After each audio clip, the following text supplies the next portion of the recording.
The overall goal of this procedure is to use an in vitro human suppression assay to measure Treg function, and to potentially anticipate future loss in their function. This is accomplished by first preparing and testing coated beads which will be used as cell stimulators. The second step is to isolate pure naive CD4 positive, CD25 negative T cells, in vivo activated CD4 positive, CD25 low T cells, and regulatory CD4 positive, CD25 high T cells, and to irradiate PBMCs for use as antigen-presenting cells, or APCs.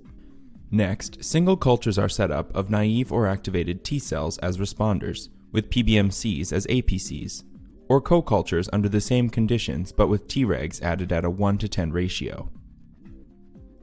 The final step is to harvest the cells and measure their proliferation by tritiated thymidine incorporation. Ultimately, obtained results can demonstrate differences in the suppression of naive versus in vivo activated T cell responses. My name is Jeff Woodliff. Regulatory T cells do not express unique cell surface markers. Therefore, in order to reliably measure their function, they must be isolated using techniques giving the best separation.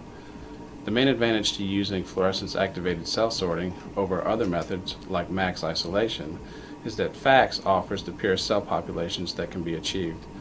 Cell function can then be reliably tested in vitro suppression assays as demonstrated here. Though this method can provide insight into the Treg function in healthy and subjects related to type 1 diabetes, it can also be applied to other autoimmune diseases such as human rheumatoid arthritis, systemic lupus erythematosus, multiple sclerosis, and